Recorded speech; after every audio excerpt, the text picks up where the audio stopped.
Bienvenidos a la parte 3 de esta clase de electrofisiología cardíaca. Al final del último video te pregunté si a partir de conocer las concentraciones intra y extracelulares del sodio, vos podrías anticipar cuál sería el valor, o al menos el signo, del potencial del equilibrio del sodio.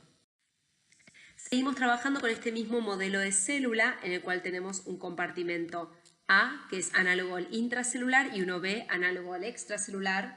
En este caso planteamos una situación para el ion sodio en el cual la concentración extracelular es similar a la de una célula común, donde tenemos la misma cantidad de iones de sodio que la de cloro y por lo tanto este compartimento extracelular es eléctricamente neutro. Y este compartimento intracelular a priori arranca con 0 cargas, por lo tanto también es eléctricamente neutro, pero porque no hay cargas, es decir que arrancamos de una situación en la cual la diferencia de potencial transmembrana es 0, al igual que nos había pasado previamente para el potasio. Entonces, sabiendo que claramente es mayor la concentración extracelular de sodio que la intracelular de sodio, porque en este caso no hay nada, sabemos que existirá un gradiente químico para el ingreso de sodio a la célula. Ahora bien, necesitamos canales de sodio abiertos que permitan que haya una permeabilidad de la membrana al sodio que no sea nula y para que este gradiente químico pueda generar un flujo difusivo del sodio hacia el compartimento intracelular. Ahora bien, este ingreso del ion sodio a la célula genera un campo eléctrico a través de la membrana plasmática cuya diferencia de potencial puede ser medida mediante electrodos. Esto conforma un flujo a favor de un gradiente eléctrico hacia la salida de sodio de la célula. ¿Y qué signo tendrá este registro que estamos viendo acá desde el lado intracelular de la membrana? Va a ser positivo, ¿no es cierto? Porque en principio esto va a ser determinado por este flujo difusivo de sodio. Inicialmente acá vemos que el gradiente químico es mayor que el gradiente eléctrico planteado para esta situación, habiendo un flujo neto de sodio hacia el ingreso, hacia el intracelular. Sin embargo, con el tiempo estos dos gradientes opuestos se van a ir igualando y el flujo neto se va a ir reduciendo hasta alcanzar un valor de flujo neto de 0. En este estado podemos afirmar que el gradiente eléctrico es de igual magnitud y de signo opuesto que el gradiente químico, estableciéndose el equilibrio electroquímico. Si representamos gráficamente esta situación, nuevamente un gráfico de diferencia de potencial en relación al tiempo, observamos que inicialmente, cuando la membrana no era permeable al sodio, la diferencia de potencial transmembrana era 0. Pero al haber una permeabilidad no nula al ion sodio, con presencia de canales de sodio abiertos, se genera un flujo difusivo de sodio que ingresa a la célula, habiendo entonces un flujo neto de cargas positivas que entran a la célula, modificando la diferencia de potencial transmembrana, volviendo este cada vez más positivo. Nuevamente uno podría preguntarse, ¿hasta qué valor va a aumentar esta diferencia de potencial de transmembrana? Al igual que antes, la respuesta será hasta que se alcance la diferencia de potencial transmembrana para el cual el gradiente eléctrico se equipara al gradiente químico. Bueno, ok, pero ¿qué valor es ese? En este caso, podríamos averiguarlo experimentalmente, esperando tiempos muy largos, y así podemos obtener un valor de potencial de equilibrio del sodio que es aproximadamente más 60 milivoltios. Sin embargo, esto también lo podríamos calcular de manera analítica, sin hacer el experimento. Y esto se puede hacer a través de la ecuación de Nernst, al igual que antes. En este caso, como la concentración extracelular del sodio es mayor que la intracelular, se hace el logaritmo de un cociente que es mayor a 1 y este logaritmo da un valor positivo. De esta forma obtenemos un valor analítico para el potencial de equilibrio del sodio que es similar al valor calculado experimentalmente, ¿sí? Que es de más 60 milivoltios. Hasta acá planteamos situaciones en la cual la membrana era permeable a un único ion, donde calculamos el potencial de equilibrio a este único ion permeable mediante la ecuación de Nernst. Ahora bien, yo les pregunto, ¿qué pasaría si la membrana fuera permeable a ambos iones, tanto al potasio como al sodio a la vez? Sabemos que el potencial de equilibrio del ion potasio es bien negativo, menos 100 milivoltios, mientras que el potencial de equilibrio del ion sodio es más bien positivo, más 60 milivoltios. Si la membrana es permeable a ambos, ¿qué pasa? ¿cuál será el valor de la diferencia de potencial transmembrana? Volvamos entonces a la primera situación que habíamos planteado. Teníamos una membrana que solo era permeable al potasio, que había alcanzado una condición de equilibrio electroquímico acá. Si de golpe esta membrana se vuelve permeable al sodio, ¿sí? Ahora es permeable a los dos entonces. ¿Qué va a pasar? ¿La diferencia de potencial va a seguir asumiendo este valor del potencial de equilibrio del potasio? ¿O va a asumir el valor del potencial de equilibrio del sodio? ¿O va a ser un promedio entre los dos? ¿O va a ser, no sé, un poquito y un poquito? ¿Qué va a pasar?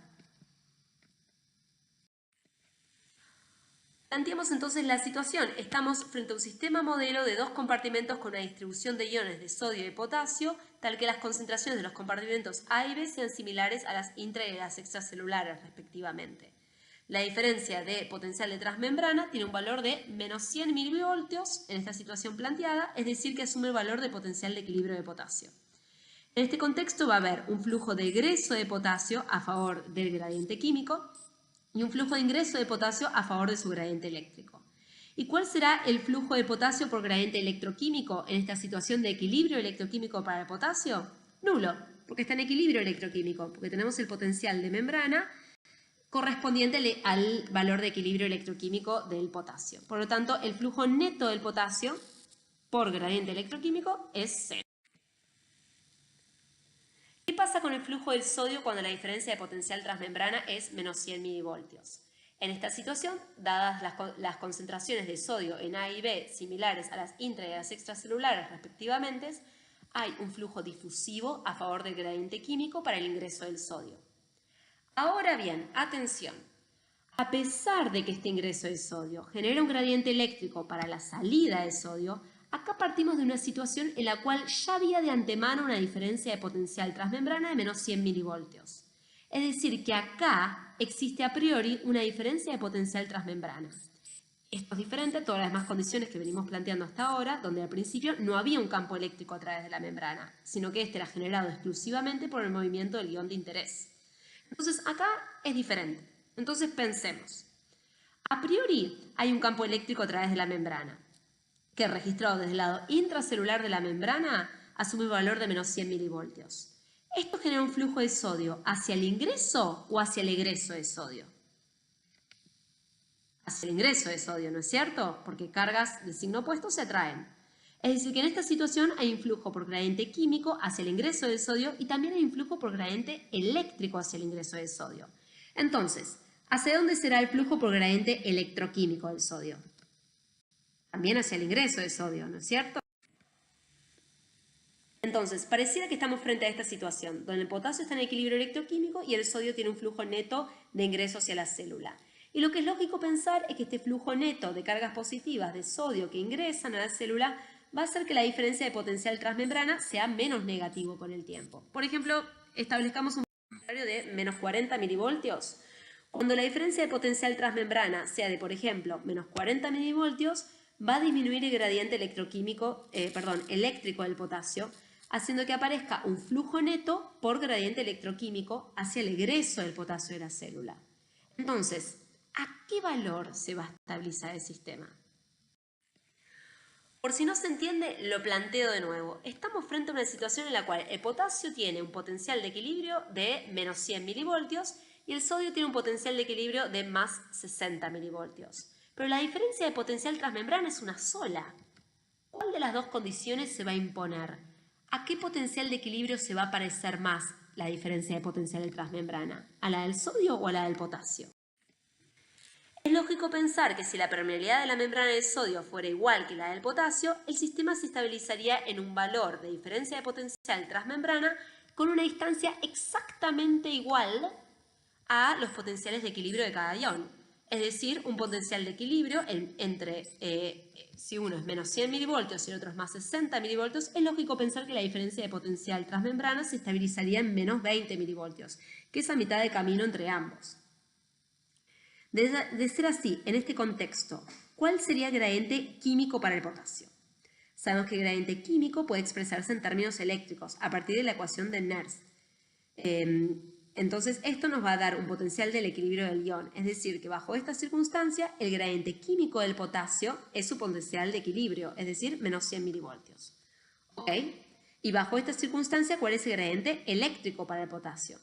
Y la respuesta que es el valor de la diferencia de potencial transmembrana, que es la que está dada por el campo eléctrico transmembrana en esta condición, es decir, menos 20 milivoltios. Bueno, ¿y cuál será el gradiente electroquímico para el potasio? Y esto es la diferencia entre los dos gradientes, entre el eléctrico menos el químico, es decir, es de 80 milivoltios. Bajo estas circunstancias va a haber un flujo neto de potasio hacia el exterior de la célula, siguiendo el gradiente electroquímico. Vamos con el sodio ahora. Bajo estas circunstancias, ¿cuál sería el gradiente químico para el sodio? Nuevamente, el potencial de equilibrio del sodio es una manera de expresar en términos eléctricos su gradiente químico. Por lo tanto, el gradiente químico del sodio es más 60 milivoltios. ¿Ok? ¿Y cuál es el gradiente eléctrico para el sodio? La respuesta, nuevamente, es el valor de la diferencia de potencial transmembrana. Es el que está dado por el campo eléctrico transmembrana en esta condición, es decir, menos 20 milivoltios. ¿Listo? ¿Y cuál es el gradiente electroquímico para el sodio? Nuevamente, es la diferencia entre los dos gradientes, el eléctrico menos el químico, es decir, en este caso es menos 80 milivoltios. Entonces, bajo estas circunstancias va a haber un flujo neto de sodio hacia el interior de la célula, siguiendo el gradiente electroquímico. Como podemos apreciar, este sistema se estabiliza en una condición en la cual el gradiente electroquímico para el potasio y el sodio tienen el mismo módulo, es decir, 80 milivoltios, ya que estamos planteando una situación en la cual ambos iones tienen la misma permeabilidad. Y si el sistema se estabiliza, es decir, si la diferencia de potencial transmembrana no cambia con el tiempo, ¿cuál es el flujo neto de cargas a través de la membrana celular? 0, ¿no es cierto? Y si el flujo neto de cargas a través de la membrana celular es 0, y hay un ion que entra y otro que sale, ¿cómo son respectivamente los flujos de sodio y de potasio? Son iguales, ¿no es cierto? Hasta acá nos imaginamos una situación hipotética en la cual la membrana tendría la misma permeabilidad para el potasio que para el sodio. Ahora bien, ¿qué pasaría si la membrana fuera 10 a 15 veces más permeable al potasio que al sodio? ¿Qué es lo que pasa en realidad con una célula miocárdica en potencial de membrana en reposo? Es decir, en su fase 4. Pensalo y lo vemos en el próximo video.